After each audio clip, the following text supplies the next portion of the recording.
पूर्णमिदं पूर्णात् पूर्णमुदच्यते पूर्णस्य पूर्णमादाय पूर्णमेवावशिष्यते।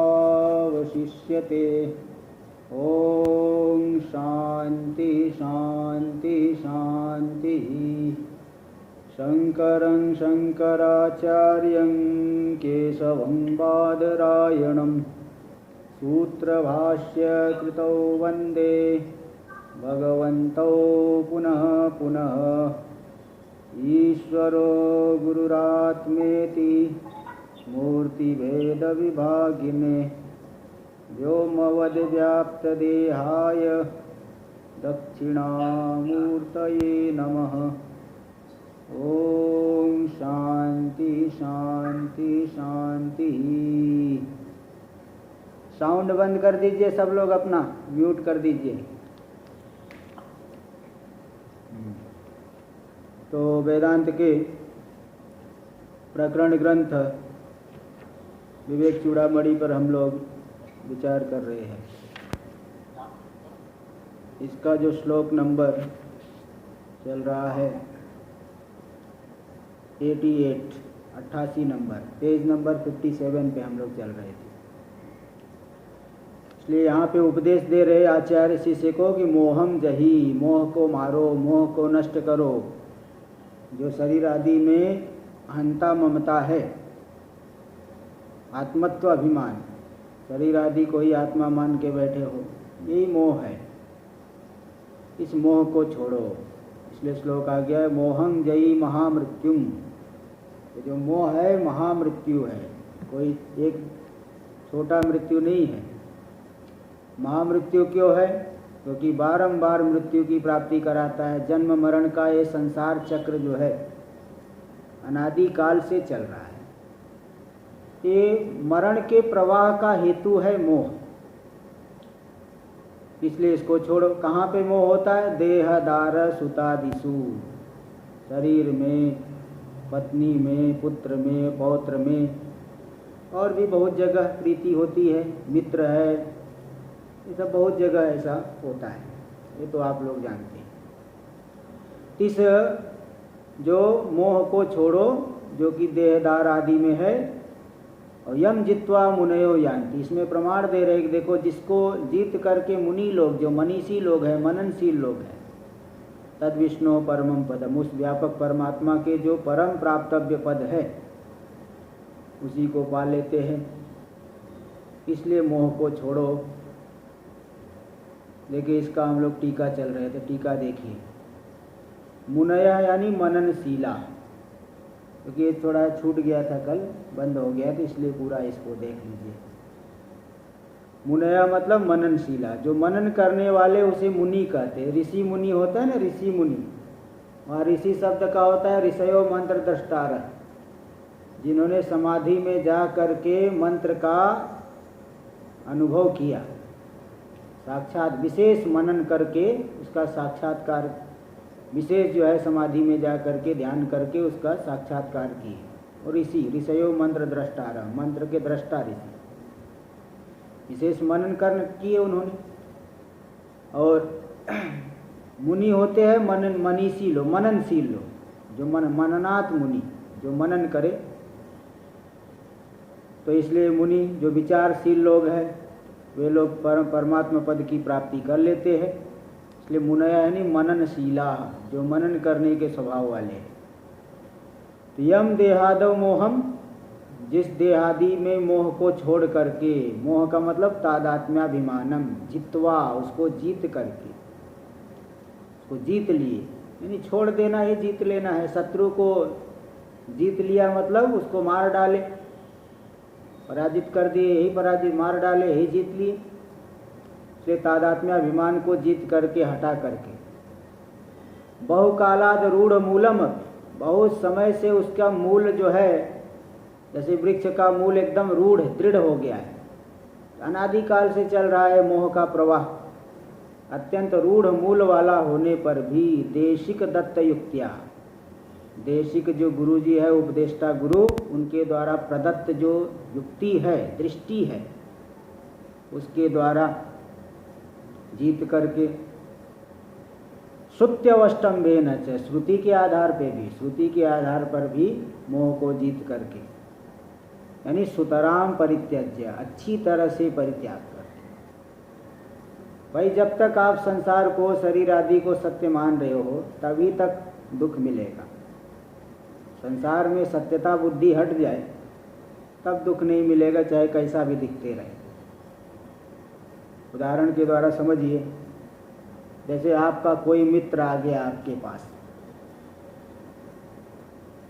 कोई आपका मित्र आपके पास आया, आपने उससे मजाक में कहा, मजाक किया, अरे भाई मैं अभी अभी मैसेज आया था फोन पे कि तुम्हारी पत्नी का एक्सीडेंट हो गया है, लेकिन तुम डरो मत, हाँ हॉस्पिटल में है, वो ठीक है। ऐसा इस तरह से कहा, अपने मित्र से मजाक किया कि अरे भाई जो अभी भी मैसेज आया था तुम्हारी पत्नी का एक्सीडेंट हो गया है, लेकिन डरो मत, वो हॉस्पिटल में है, वो ठीक, मतलब अभी डेंजर पोजीशन में नहीं है, वो ठीक ही है। तो भी आपका मित्र नहीं भाई मुझे तो जाना है, मुझे जाना है, मैं रुक नहीं सकता। पत्नी बताओ हॉस्पिटल में पहुंच गए, मैं यहाँ आपके यहाँ कैसे बैठूंगा। तुरंत जो है उठ करके जाने लग गया। तब से उसको अरे भाई रुक यार, मैं तो मजाक कर रहा था तुझसे। तुरंत आपने उसको कह दिया अरे मैं तो तेरे से मजाक कर रहा था। तो जैसे आपने कहा कि मैं तो मजाक कर रहा था, उसकी सारी व्याकुलता मिट गई, उसका दुख मिट गया। जब तक उसने उस घटना को सत्य माना तब तक उसको वहाँ पे दुख हो रहा था कि देखो पत्नी का एक्सीडेंट हो गया, परेशान हो रही है। और जैसे ही उसको मालूम पड़ गए तो मजाक कर रहा था, यानी वो घटना सत्य नहीं बल्कि मिथ्या है, उसका दुख दूर हो गया, है ना। इसी प्रकार जब तक शरीर आदि में आप सत्यत्व बुद्धि किए हुए हो, शरीर आदि की पीड़ा से पीड़ित होते रहोगे, सदा ही पीड़ित होते रहोगे। बताओ कौन सा ऐसा दिन आपका निकलता है, अविवेकी व्यक्ति की बात करो, ऐसा कौन सा दिन निकलता है जिस दिन उसे दुख नहीं होता।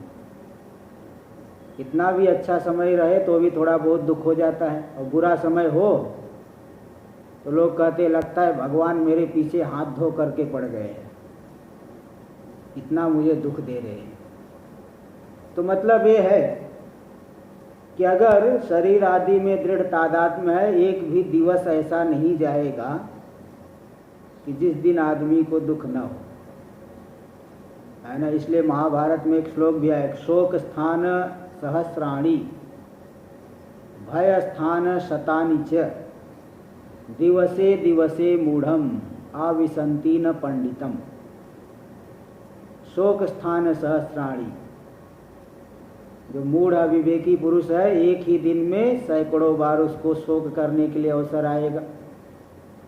भय स्थान शतानि च, सैकड़ों बार डरेगा, यहाँ से भयभीत रहेगा, वहाँ से भयभीत रहेगा। तो दिवसे दिवसे मूढ़म, प्रतिदिन मूढ़ व्यक्ति को वो सब प्राप्त होते हैं। न पंडितम, लेकिन पंडित जो विवेकी है वह जो है इन सब से ऊपर उठ गया है, परे हो गया है, इसलिए उसको परेशान नहीं करते। इसलिए जब इन युक्तियों से आप विचार करोगे, देशिक दत्त युक्ति के द्वारा और श्रुति के अवष्टम्भ आधार से, तो आप उस तादात्म्य अभिमान को सुतराम परित्यज्य, अच्छी तरह से त्याग करके उस पद को, तत्, उस पद को, तत् देखो प्रसिद्ध को कहा, श्रुति प्रसिद्धम, देखो तो वह मतलब पहले से आप जानते हो। इसी प्रकार उस पद को, यानी जो श्रुतियों में प्रसिद्ध है, ऐसा जो विष्णु परमम पदम, विष्णु का परम पद है, परम प्राप्तव्य स्थान है। और ये बता दिया था विष्णु अलग है, परम पद अलग है, क्या बोले एक ही चीज है। राहो शिर इतिवद अभेदे षष्ठी, राहु का सिर, अरे जो सिर है वही राहु। मेरी आत्मा, भाई आप ही आत्मा हो, मेरी आत्मा, ये तो कल्पना करके, संबंध कल्पना करके आप बोलते हो, लेकिन आप ही आत्मा हो।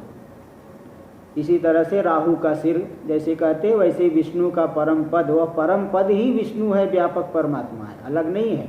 तो भी ऐसा भेद कल्पना करके बोल देते हैं। अभेदे षष्ठी, अभेद लेना, विष्णु का परम पद है नहीं, विष्णु रूपी परम पद। विष्णु किसे कहते हैं? जो वेवेष्टि चराचरमिति विष्णु, जो चराचर जगत को व्याप्त करके रखे है, सर्वत्र व्याप्त है, उसे कहते हैं विष्णु, व्यापक परमात्मा। विष्णु का मतलब ये नहीं समझना जो शंख चक्र गदाधारी है, वो नहीं, ये व्यापक परमात्मा निर्विशेष की बात चल रही है। परिच्छेद त्रय शून्यम, जो तीनों देश कृत काल कृत वस्तु कृत परिच्छेद से रहित है, यानी सभी देश में है, सभी काल में है और सर्वात्मक है। तो तीनों प्रकार की परिच्छिन्नता, तीनों प्रकार की सीमा, तीनों प्रकार की अवधि उनमें नहीं है। ऐसा जो सर्वोत्कृष्टम ब्रह्म रूपम स्थानम, सर्वोत्कृष्ट जो ब्रह्म रूपी व्यापक जो स्थान है ना, उसकी प्राप्त कर लेते। यान्ति मतलब अभेदेन भजन्ते, अभेद से वही मैं हूँ, वही तत्वमय हूँ, इस तरह से अभेद रूप से उसको भजन करते हैं, स्वीकार कर लेते हैं, जान लेते हैं। जानना ही है भाई, यहाँ बस आप तादात्म्य को हटाते जाओ, आप जान ही लोगे, इसमें कोई दो राय नहीं है। ब्रह्मैव भवन्ति, ब्रह्म ही हो जाते हैं, मतलब मुच्यन्ते, मुक्त हो जाते इत्यर्थ। तो तम देहदार सुदासित, इसलिए उस इतनी बड़ी त्याग तो करना पड़ेगा, शरीर आदि में तादात्म्याभिमान को, मोह को छोड़ना पड़ेगा। बड़ा फल चाहिए तो बड़ा त्याग करो, छोटे फल के लिए तो छोटा सा त्याग करते हैं। पैसा कमाने के लिए लोग घर परिवार को छोड़ के चले जाते हैं, देर विलम्ब काफ़ी समय के लिए, दूसरे देशों में भी चले गए लोग, तो मतलब त्याग किए, तब जो है लौकिक संपत्ति मिली। इस पारमार्थिक संपत्ति की प्राप्ति के लिए कितना त्याग करना पड़ेगा? सब का सब छोड़ना पड़ेगा। हाँ, पूरे संसार से तादात्म्य को हटाना पड़ेगा।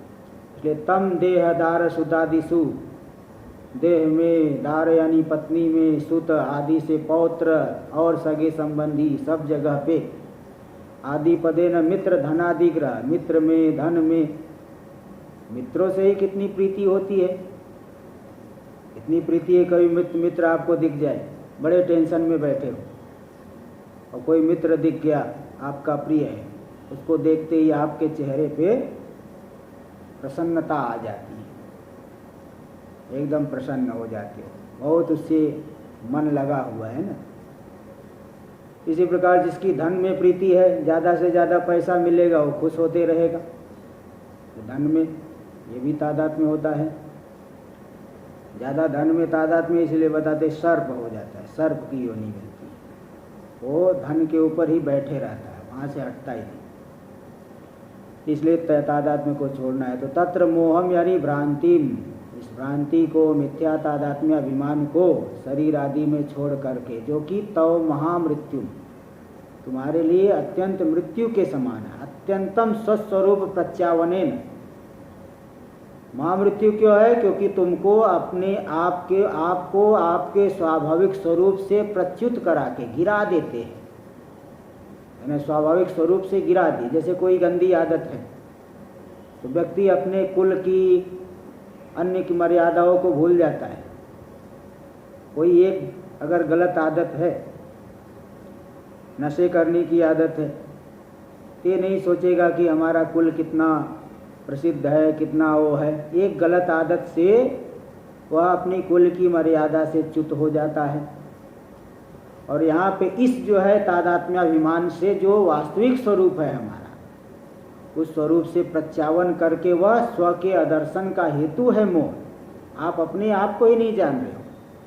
आप बोलोगे मैं अपने आप को नहीं जानता, क्या बात करते हो, मैं इस कुल का हूँ, ब्राह्मण हूँ, बड़े अच्छे कुल का हूँ। अरे वो सब तो व्यावहारिक सत्ता में है भाई, ये व्यवहार की वस्तु यही की यही रह जाएगी। ये पारमार्थिक सत्ता की बात चल रही है। अपने वास्तविक स्वरूप को इस मोह की वजह से आप नहीं जान पा रहे हो। इसलिए स्व के आदर्शन का हेतु जो ये मोह है, भ्रांति है, इसको जही मतलब नाश है, विनाश कर दो। नाश होगा कैसे? कौन सी कुल्हाड़ी से मार दो? बोले कुल्हाड़ी मत उठाना, वेदांतार्थ विचारणे, वेदांत के तात्पर्य अर्थ का विचार करके, तात्पर्य का विचार करो तो धीरे धीरे उस तत्व में स्पष्टता आपको स्पष्ट रूप से बुद्धि में भाषित होगा। जैसे जैसे विचार करोगे वैसे वैसे आवरण एक एक परत हटती चली जाए, सारे की सारी परत हट करके फिर आप उस वास्तविक स्वरूप में रमण करोगे। अभी तो अविवेक दशा में विषयों में रमण कर रहा है, लेकिन जब एक काल ऐसा आएगा कि आप स्वरूप में रमण करोगे, स्वरूप में ही आपकी बुद्धि में छाया रहेगा, आपको कोई सांसारिक परेशानी विचलित नहीं कर पाएगी। हाँ, ये जो है स्थिति होती है। तब यहाँ पे शरीर से हमें तादात्म्याभिमान को छोड़ना है। इस शरीर में तो बड़ी जो है रमणीयत बुद्धि होती, मेरा शरीर बड़ा सुंदर है, कितना अच्छा है, और कैसे सजा दूँ, खूबसूरत बना दूँ, ये बुद्धि होती है। शरीर से घृणा का उदय कैसे हो? घृणा आखिर होगा तो होगा कैसे? अब इसके लिए तरीका आपको बताया जाएगा भाई। शरीर से घृणा कैसे हो वो तरीका अब यहाँ बताया जाएगा।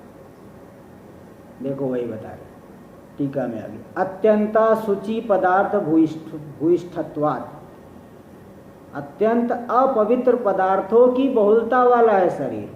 कफ है, मल मूत्र पसीना, क्या क्या जो है भरा हुआ है। एक भीतर की एक भी वस्तु अगर छू जाए नहाना पड़ेगा। शरीर तो इतना अपवित्र है कि चाहे कितना भी बड़ा ब्रह्मज्ञानी हो,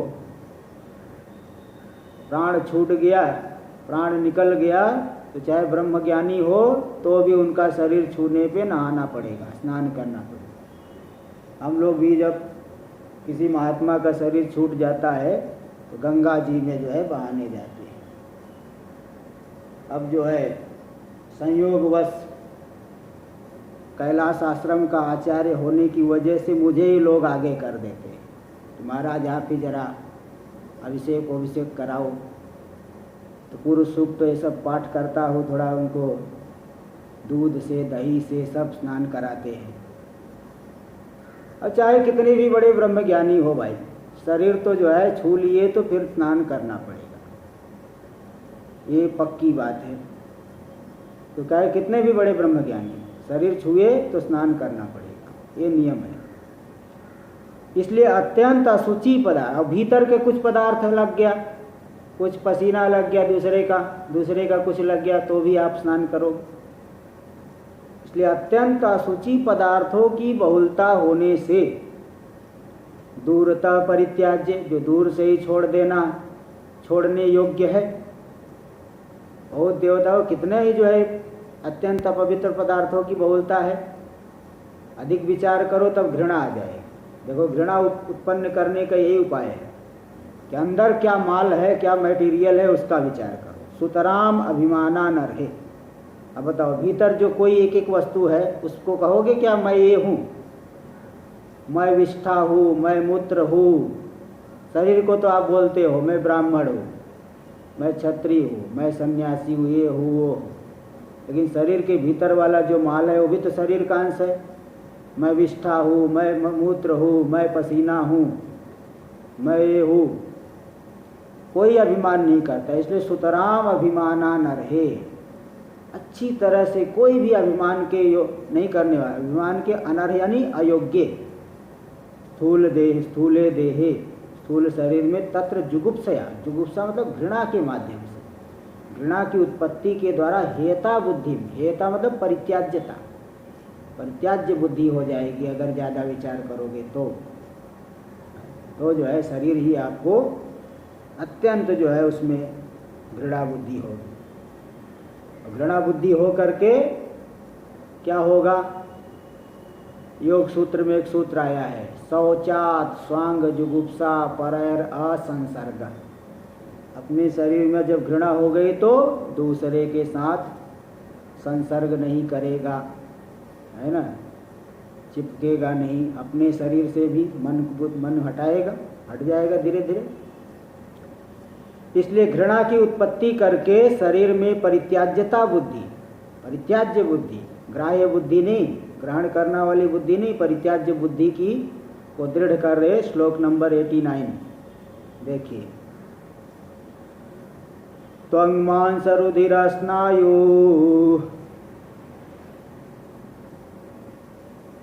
मेदो मज्जास्थि संकुलम ऊढं मूत्रपुरीशाभ्यां स्थूलं निन्द्यमिदं वपुः।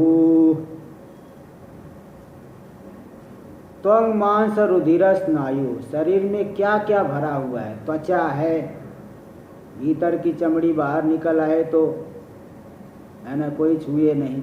मांस है, रुधिर है यानी खून, खून बाहर निकलने लगे देख करके घृणा होगी। स्नायु यानी नाड़ियाँ है नाना प्रकार की, पतली पतली नाड़ियाँ जो है अंदर फैली हुई है।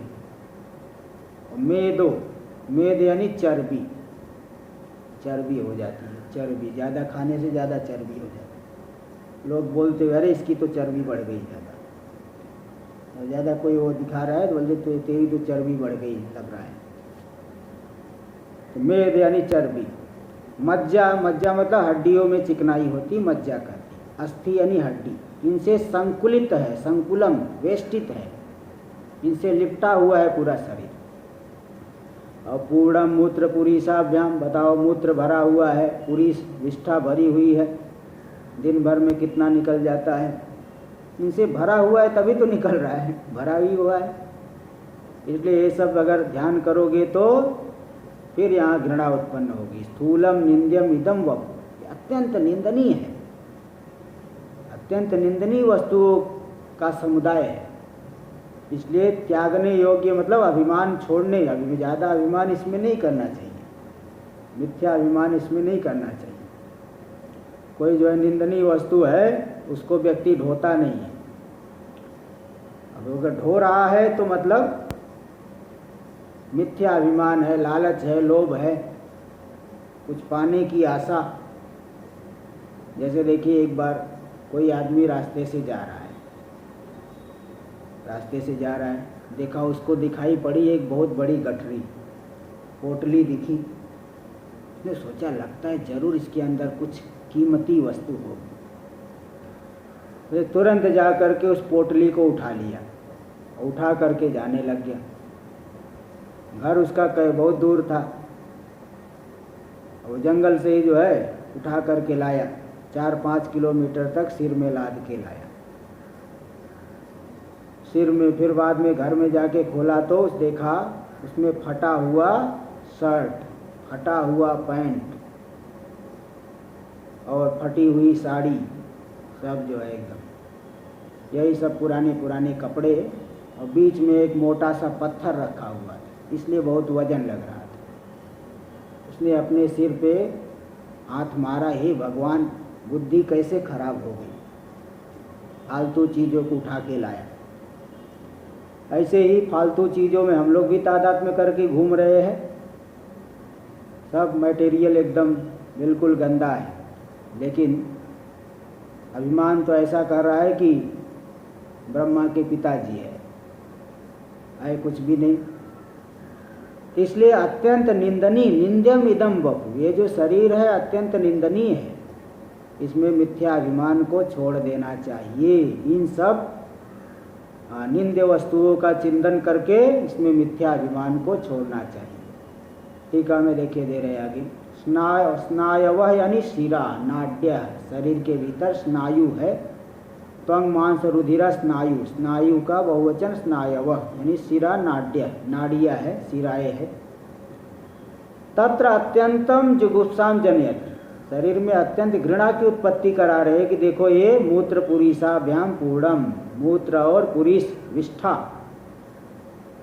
इसको साधारण भाषा में कहे तो टट्टी पेशाब से भरा हुआ है पूर्ण। तो न कश्चित मलमूत्र भांडम स्पृष्टुम इच्छति, कोई भी विवेकी पुरुष जानकार आदमी मलमूत्र से भरे हुए पात्र को छूना नहीं चाहता, दूर से ही छोड़ देता है ना। कितना भी मोह हो, लेकिन मालूम पड़ गया कि इसके भीतर मलमूत्र से भरा हुआ है, उस बर्तन को छुएगा ही नहीं। इसलिए शायद आप लोग एक उदाहरण सुने होंगे कि कोई एक मारवाड़ी कन्या थी। अब वो कन्या जो है बहुत सुंदर है,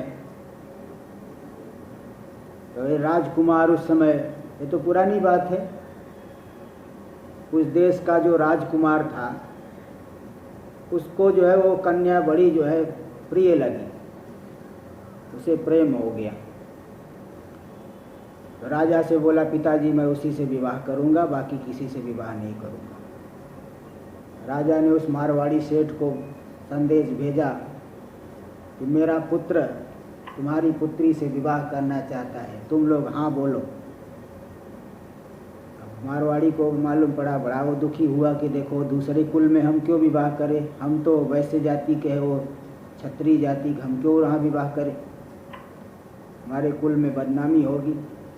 पहले लोग इन मर्यादाओं का बहुत पालन करते थे, आजकल लोग मानते नहीं। पहले लोग बहुत विचार, पहले लोग इस यहाँ के सुख का ही विचार नहीं करते थे, परलोक हमारा बिगड़ेगा कि सुधरेगा इसका विचार ज़्यादा करते थे, इसलिए ये सब कदम नहीं उठाते थे। तो उसने बड़ा दुखी है। एक दिन उस कन्या ने पिताजी से पूछा 2-4 दिन बाद, क्या बात है पिताजी, क्यों बहुत इतने दुखी हो। उसने सब बातें बता दी। बोले इसमें दुख की, इसमें जो है इतना चिंता की क्या बात है, मेरे पास उपाय है, आप उसको संदेश दे दीजिए कि वो विवाह करेगी मेरी कन्या, आप आकर के उससे मिल लो। तो फिर क्या किया इसने, वो जमाल घोटा खा करके 3 दिन तक कुछ खाया ही नहीं। जमाल घोटा खा करके वो सब जो है वो निकलते ही रहा, पूरा एक घड़े में इकट्ठा कर दिया और एकदम उसका हालत ख़राब हो गई। फिर वो 3 दिन बाद वो राजकुमार आया, देखा हाँ मिलना है, हो गया, देखा तो उसका एकदम रूप काला हो गया है। फिर बोला नहीं ये वो लड़की नहीं है, ये तो मैं जो जिससे प्रेम का वो अलग लड़की है, ये वो लड़की नहीं है। नहीं मैं वही हूँ। अच्छा पहले जो देखे तो उसको चाहिए, बोले हाँ वो, बोले वो तो घड़े के भीतर है। अच्छा घड़े के भीतर, घड़े में देखा जोर की दुर्गंध आई, भागा वहाँ से। देखा पहले वाली चाहिए कि अब वाली चाहिए, पहले वाली घड़े के भीतर और अभी वाली सामने है, कौन सी चाहिए। राजकुमार ने मुझे बोला कोई नहीं चाहिए, भागो मेरे सामने से। उसको देखो जान छूटी। इस तरह से युक्ति लगाने से ये जो है घृणा उत्पन्न होती है। यही बात यहाँ देखिए, न कश्चित मलमूत्र भांडम स्पृष्टुम इच्छति, कोई भी व्यक्ति मलमूत्र के पात्र को छूना नहीं चाहता। तो शरीर भी मलमूत्र का पात्र है, क्यों इतना अभिमान बढ़ाए बैठे हो।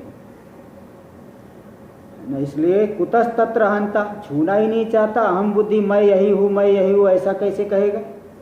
इसलिए इस तरह से जब विचार करोगे तब घृणा उत्पन्न होगी। अतएव निंद्यम, इसलिए यह शरीर अत्यंत निंदनीय है। कुत्सा यानी निंदा के योग्य, यानी योग्य है, अत्यंत निंदनीय है। यहाँ पे मिथ्याभिमान नहीं करना चाहिए। शिष्टम स्पष्टम, शिष्ट यानी जो बाकी बचा हुआ है, उन शब्दों का अर्थ स्पष्ट है, आप लोग समझ सकते हैं, एकदम स्पष्ट बात है। एवं तत्र वैराग्योत्पत्ते तम निंदित्वा, इस तरह से स्थूल शरीर की निंदा करके, इसलिए निंदा किए वैराग्य की उत्पत्ति के लिए, जिससे शरीर से वैराग्य हो, मिथ्याभिमान को कोई भी मुमुक्षु जो है छोड़ दे। साधारण लोगों की बात नहीं चल रही, आप लोग मुमुक्षु लोग हैं, मिथ्याभिमान को छोड़ना ही चाहिए। इसलिए वैराग्य की उत्पत्ति के लिए उसकी निंदा करके पूर्वारब्धम आत्मानात्म विवेचनम अनुवर्तयति, पूर्व में जिसका आरंभ किया ऐसे आत्मानात्म विवेचनम, अनुस्वार को काट करके एक म पूरा म लिख लीजिए, आत्मानात्म विवेचनम अनुवर्तयति। अनुस्वार काटिए, म पूरा लिखिए। विवेचनम अनुवर्तयति, पूर्व में जिसका आरंभ किए, ऐसे आत्मा और अनात्मा के विवेचन, आत्मा अनात्म विवेक करोगे तभी वैराग्य होगा। तो वैराग्य की उत्पत्ति के लिए घृणा को उत्पन्न कर दिए, और इसके बाद जो आत्मा अनात्म विवेचन, उसका और अनुवर्तन, आगे और थोड़ा विवेक करा रहे हैं। आत्मा क्या है, अनात्मा क्या है। स्थूल शरीर अनात्मा है, आत्मा से भिन्न है। तो इसलिए विवेचन को और बढ़ाने के लिए आगे का प्रसंग अगला श्लोक, पंचीकृतेभ्यः, श्लोक नंबर 90। पंचीकृतेभ्यो भूतेभ्यः स्थूलेभ्यः पूर्वकर्मणा समुत्पन्नमिदं स्थूलं भोगायतनमात्मनः अवस्था जागरस्तस्य स्थूलार्थानुभवो यतः। पंचीकृतेभ्यो भूतेभ्यः, यह शरीर उत्पन्न कैसे हुआ। वैसे तो पूरा का पूरा संसार जो है इस परमात्मा का विवर्त है। परमात्मा में कोई परिवर्तन नहीं हो करके पूरा का पूरा संसार दिख रहा है। इसलिए परमात्मा इस पूरे संसार का विवर्तोपादान है। जैसे रस्सी में परिवर्तन नहीं हो करके वहाँ पे सर्प दिखता है, रस्सी में कुछ भी नहीं बदलता, ऐसे ही परमात्मा में, आत्मा में कोई परिवर्तन नहीं हो करके संसार दिखता है, तो वो तो विवर्तोपादान हो गया। लेकिन एक परिणामी उपादान होता है, जैसे मिट्टी से घड़ा बन गया, मिट्टी का परिणाम है घट। इस शरीर का परिणामी उपादान कौन है, किसका परिणाम है शरीर। परमात्मा तो परिणाम से रहित है, निर्विकार है, उससे कैसे जो है बनेगा। तो माया के माध्यम से स्थूल 5 भूतों की उत्पत्ति हो करके पंचीकृत, जो पंचीकरण हो गया। पंचीकरण कैसे हुआ ये सब भी बताया गया है, वो सब तो पीछे कई बार बता चुके हैं, इसलिए वो सब विचार करना पड़ेगा। अब यह है कि भाई देखो, ये रेगुलर साधना करनी पड़ती है। आप लोगों में भी देख रहा हूँ, कई लोग बीच बीच में आ जाते हैं, कोई आधे पे आ रहा है, कोई जो है कुछ, कोई किसी दिन आ रहा है, किसी दिन नहीं आ रहा है। ये जो वेदांत साधना है ना, इस तरह से नहीं होती है। ये रेगुलर, कम से कम बहुत ज़्यादा नहीं, 1-2 घंटे का ही समय बनाओ, लेकिन रेगुलर करना पड़ता है। एक दिन आए, एक दिन नहीं आए, ये सब नहीं चलता। तो ये जो पंचीकृत, इसलिए देखिए प्रक्रिया पहले बता चुके हैं कि कैसे 5 भूत परमात्मा से उत्पन्न होकर के उनका पंचीकरण हो जाता है, तो 5 भूत स्थूल हो जाते हैं, आपको दिखाई पड़ते हैं। भाई बिना स्थूल हुए कोई व्यवहार थोड़ी होता है। आपके सामने एक ऐसा भोजन मैं रख दूँ कि आपको दिखे ही ना, तो आप बोलोगे महाराज क्या मजाक कर रहे हो। अरे भोजन करा रहे हो तो थोड़ा रोटी दीजिए, चावल, दाल, सब्जी, अचार, ये सब दोगे तब तो खाऊंगा। अब बताओ क्या भोजन रखे हो, मुझे तो कुछ दिख नहीं रहा है। तो भोजन अगर स्थूल होगा तो आप खाओगे, उससे आपको तृप्ति मिलेगी। और नहीं दिखने वाला भोजन, कई ऐसा भोजन है नहीं दिखता है। सांप जो है हवा पी करके रह जाता है, आपको बोले कि हवा पी करके रहो, वायु पी करके रहो, नहीं रह पाओगे। इसलिए व्यवहार के लिए पंचभूतों को स्थूल बनाना पड़ता है, बिना स्थूल बनाए कोई व्यवहार संभव नहीं होगा।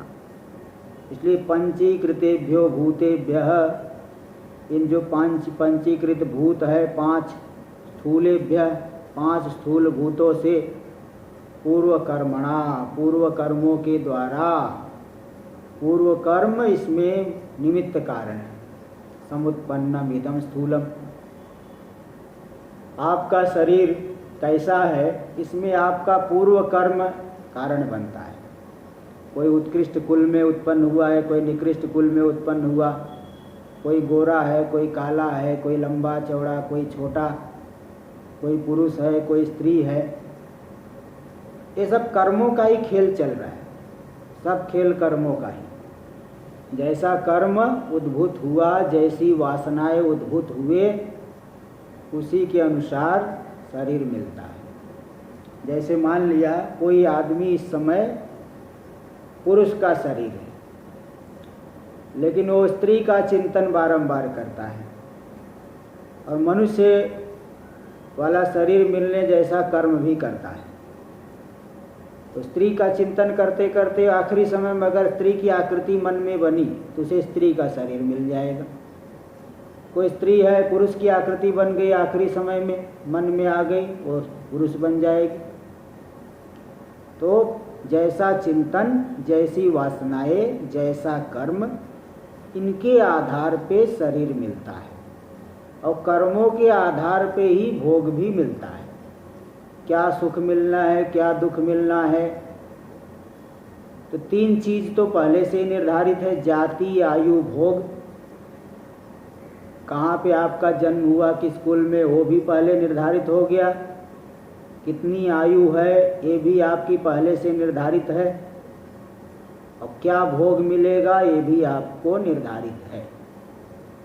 ये बात कहीं कहीं अपवाद जरूर हो जाता है कि बहुत ज़्यादा उत्कृष्ट पुण्य कर्म करे, बहुत ज़्यादा उत्कृष्ट पाप कर्म करे तो थोड़ा बहुत हेर फेर होता है। बाकी और कोई सामान्य रूप से यही है कि आपकी जन्म, जाति, आयु और भोग तीनों पहले से निर्धारित है, उसके विषय में आपको चिंता करने की आवश्यकता नहीं है।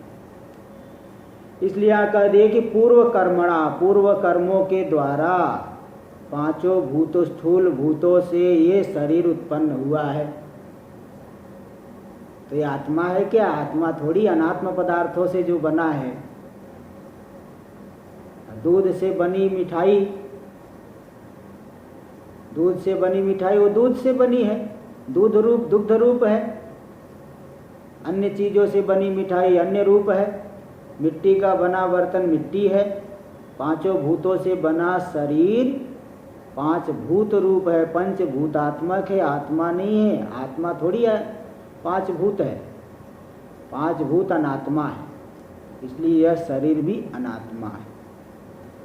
क्यों मिला हमें? भोगायतनम आत्मनः, आत्मा के, जीवात्मा के भोग का आश्रय।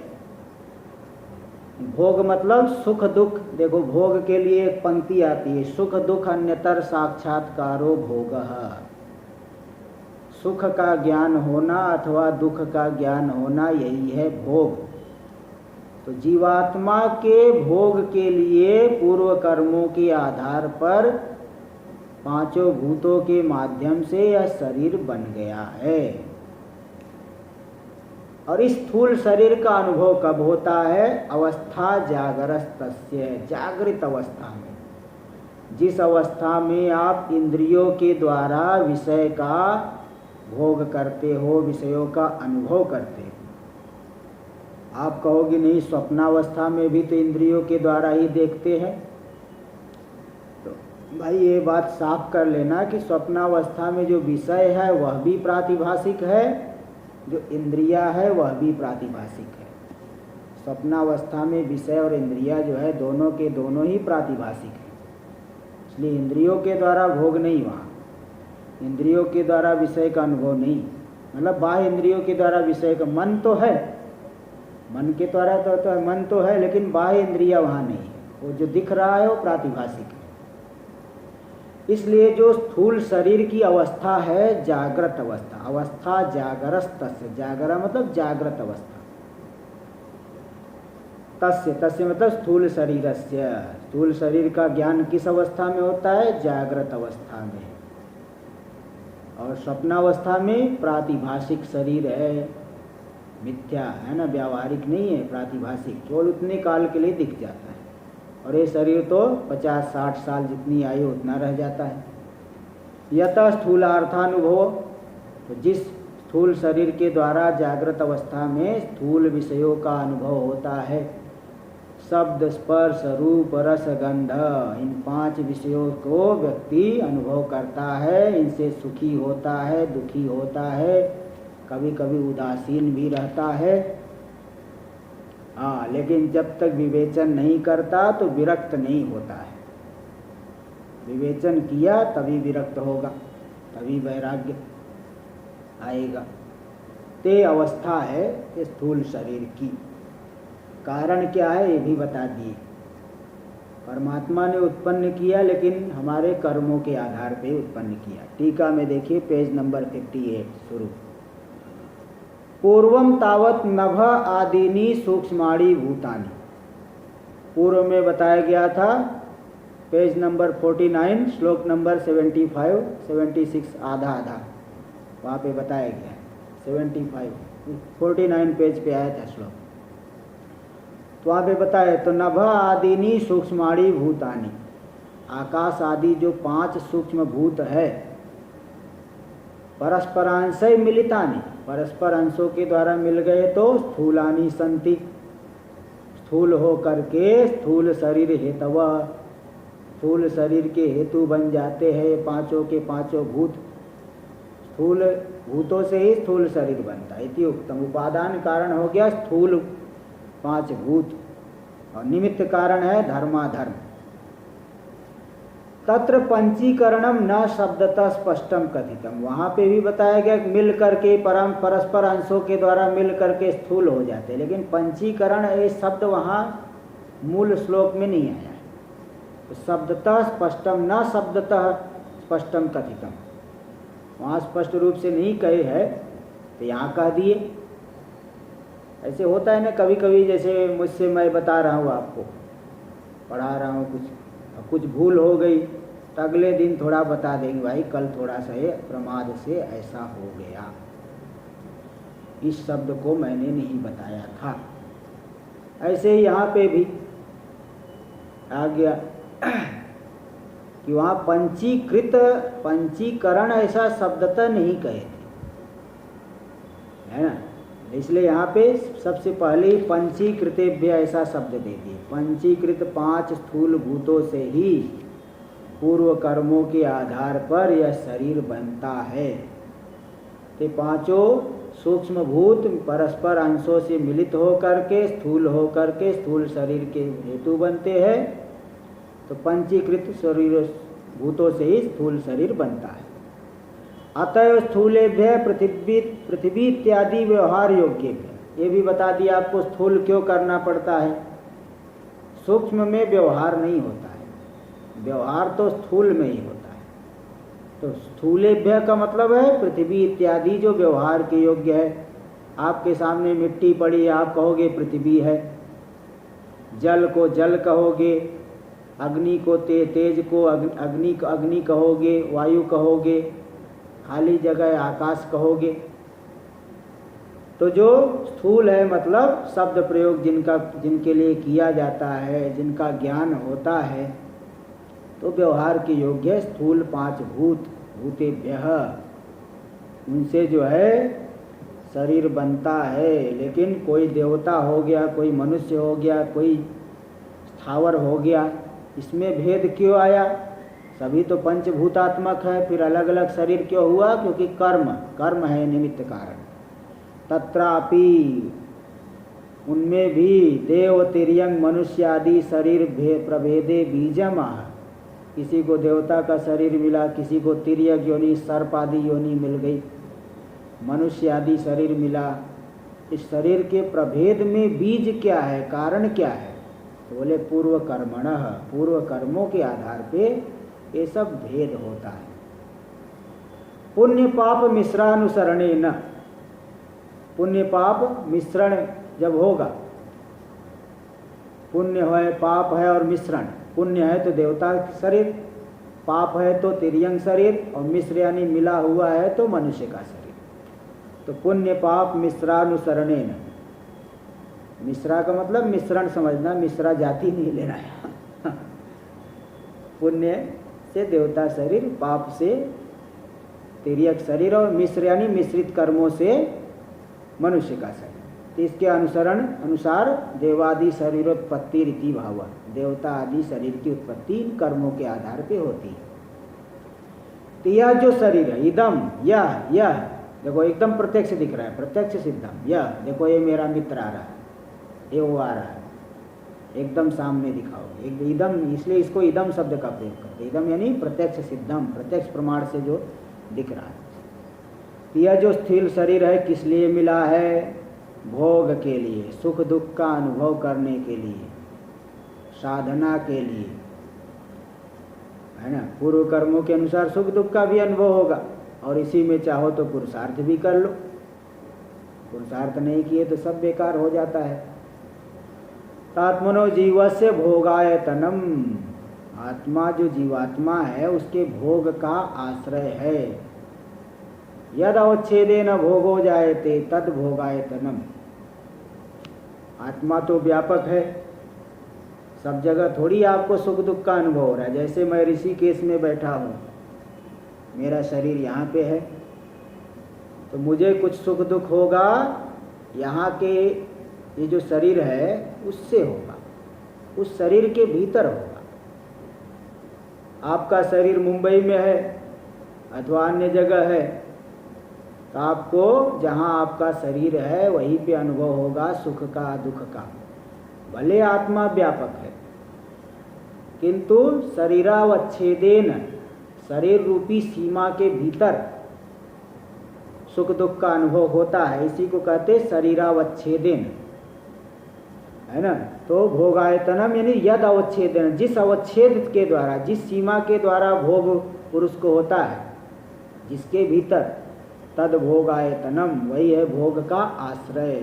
तो भोग का आश्रय हो गया शरीर जिसके भीतर सुख दुख का अनुभव होता है। इसलिए यह सुख दुख साक्षात्कारावच्छेदकम। भोग क्या है? सुख दुख का साक्षात्कार यानी अनुभव, उसका अवच्छेदक यानी व्यावर्तक, अन्य जगह नहीं, केवल इसी के भीतर। अवच्छेदक मतलब होता है व्यावर्तक, अन्य जगह आत्मा में नहीं। आत्मा व्यापक होने पर भी सब जगह वैषयिक सुख का अनुभव नहीं होता, बल्कि शरीरावच्छेदेन, शरीर उसका अवच्छेदक हो गया, यानी शरीरावच्छिन्न आत्मा में ही, शरीर रूपी सीमा के भीतर ही आत्मा में सुख दुख का अनुभव होता है। त्या जो भोग का आयतन है, आश्रय है। समुत्पन्नम असंकरेण जातम, तो कर्मों के आधार पे उत्पन्न हुआ है, अलग अलग सबका। ऐसा नहीं कि मिला जुला है। आप और आपके मित्र दोनों का शरीर चाहे कितना भी घनिष्ठ मित्र है, लेकिन आपका शरीर अलग है, उसका शरीर अलग है। पति का शरीर अलग है, पत्नी का शरीर अलग है। माता का शरीर अलग है, पिता का शरीर अलग है। पुत्र का शरीर अलग, पुत्री का शरीर अलग, सबका अलग अलग। असंकरेण, संकर नहीं, मिलजुल करके नहीं, अलग अलग उत्पन्न हुआ है, क्योंकि सबका कर्म अलग अलग है। तत्त कर्मानुसारेण, बोले ऐसा अलग अलग करके किसने बनाया? तो देखो, एक है सर्वज्ञ परमात्मा, ईश्वर है। ईश्वर किसे कहते हैं? जिसको ठीक ढंग से ना मालूम हो वो समझ लेगा। नए लोग, कई लोग होंगे, वो सोचेंगे हमारे तो लड्डू गोपाल ही ईश्वर है। देखो भाई, ईश्वर का मतलब होता है जो सर्वज्ञ है, सर्वशक्तिमान है, जो स्वरूप को कभी भूलता नहीं है, उसे कहते ईश्वर। सर्वज्ञ, तो सर्वज्ञ है, सबके कर्मों को जानता है, चींटी के कर्मों को जानता है, ब्रह्मा जी के कर्म को जानता है, मनुष्य सभी के कर्मों को जो जानने वाला है, सर्वज्ञ। सर्वम जानाति इति सर्वज्ञ, सर्वज्ञ और सर्वशक्तिमान है। पूरी हर एक सृष्टि शक्ति, स्थिति शक्ति, संहार शक्ति, निग्रह शक्ति, अनुग्रह शक्ति, सभी शक्तियों से युक्त है। ऐसा जो ईश्वर तत्त कर्मानुसारेण कर्म फलदाता, जिसका जैसा जैसा कर्म है उस कर्म के अनुसार उस कर्मों के फल को देने वाले हैं ईश्वर। तो उसी ईश्वर से क्या होगा?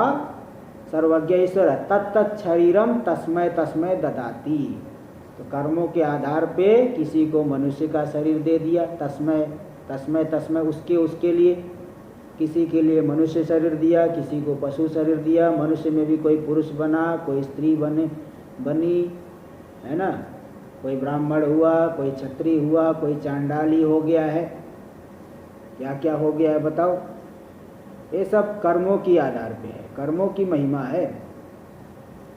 तो ददाती, है ना, तत्त शरीर जो है उस कर्मों के आधार पे सर्वज्ञ ईश्वर देता है। इसलिए इति संकर शंका या नावसर, संकर यानी मिलावट हो जाएगा, मिलावट की कोई शंका नहीं, सबका अलग अलग शरीर होता है क्योंकि सबका कर्म अलग अलग है, मिलावट की कोई शंका नहीं। संकर यहाँ मिक्सचर नहीं, मिक्सचर मिलावट नहीं होता है। यदि समुपसर्गेण, इसीलिए यहाँ पे उत्पन्नम नहीं करके समुत्पन्नम, सम उपसर्ग जोड़ करके दिखे, अच्छी तरह से अलग अलग सबका उत्पन्न हुआ। पूर्व कर्मणा इति पद सहितेन द्योतिनम, सम उपसर्ग पूर्व कर्मणा समुत्पन्नम। ये बात व्याकरण जानने वाले समझ जाएंगे, अन्य लोग नहीं समझे तो भी कोई बात नहीं। हाँ, तो पूर्व कर्म से सम्यक रूप से उत्पन्न हुआ है, मतलब अलग अलग उत्पन्न हुआ है। तो सम उपसर्ग जोड़ करके पूर्व कर्मणा इति पद सहितेन द्योतितम, ये द्योतित हो गया, इशारा कर दिए। इदानीं स्थूल देह, अब ये जान लेना चाहिए, स्थूल देह यद आत्मत्वेन अभिमन्यते, जिस स्थूल देह को यदा आत्मत्वेन अभिमन्यते, स्थूल देह जब जिस दशा में, जिस काल में आत्म रूप से माना जाता है, ऐसी दशा, ऐसा काल, ऐसी अवस्था कौन है? ताम अवस्था में, ये अवस्था है जागृत अवस्था। उस अवस्था, ताम अवस्था में, उस अवस्था को कहते हैं, हाँ कहते हैं, उस अवस्था को कहते हैं। कहाँ गया? हाँ, तस्य व्यावृतत्वम। अब ये जो अवस्था है ये व्यावृत है, यानी कभी रहती है कभी नहीं रहती है, इसलिए मिथ्या है। जो कभी रहे कभी न रहे उसे सत्य कैसे कह सकते हैं बताओ भाई। और आत्मना अनुवृत्तत्व, आत्मा सदा अनुगत है, आत्मा तीनों कालों में रहता है, पहले भी था, आज भी है, आगे भी रहेगा। जागृत में भी है, स्वप्नावस्था में भी है, सुषुप्ति अवस्था में भी है, प्रलय काल में भी है। इसलिए आत्मा अनुवृत्त है, मतलब सदा रहने वाला है।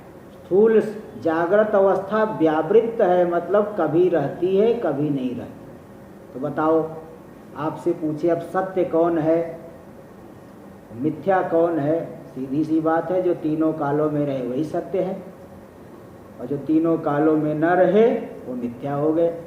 इसलिए जागृत अवस्था मिथ्या, आत्मा सत्य। आत्मा अनात्मा विवेक, आत्मा अनात्म विवेक, ठीक है। आत्मा है जो हमेशा रहता है, जागृत अवस्था स्थूल शरीर और इसमें होने वाले भोग, अवस्था ही हमेशा नहीं रहेगी तो स्थूल शरीर और भोग कहाँ से रहेंगे? इसलिए तीनों के तीनों मिथ्या, अनात्मा है। आत्मा तीनों कालों में रहता है।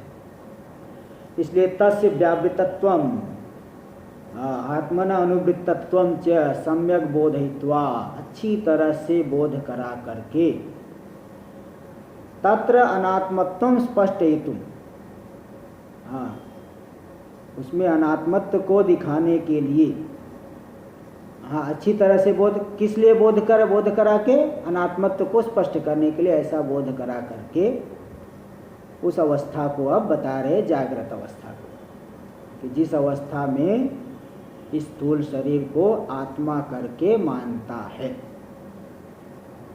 तो तस्य स्थूल देह से अवस्था, सबकी अलग अलग अवस्था है, मिली जुली सरकार नहीं चलती है। यहाँ सबकी अलग अलग अवस्था है। स्थूल शरीर की अवस्था अलग है, सूक्ष्म शरीर मतलब उसकी अवस्था अलग है, और कारण शरीर मतलब वो अलग है अवस्था। तो यहाँ पे स्थूल शरीर की एक अलग असाधारण अवस्था, तस्य स्थूल देह से अवस्था असाधारणी, भोग हेतुत्व प्रयोजक, जो भोग हेतुत्व का कारण है, ऐसा जो काल जिसमें भोग हेतुता रहती, भोग का कारण बनता। ये जो काल है कौन है? जागृत काल है। उसका लक्षण ये सब बताएंगे, इसको हम लोग कल करेंगे। ओम पूर्णमदः पूर्णमिदं पूर्णात् पूर्णमुदच्यते पूर्णस्य पूर्णमादाय पूर्णमेवावशिष्यते।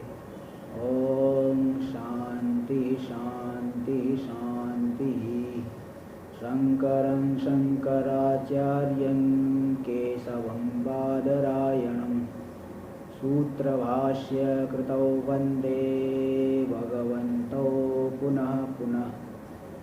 ईश्वरो गुरुरात्मेति मूर्तिभेदविभागिने व्योमवद्व्याप्तदेहाय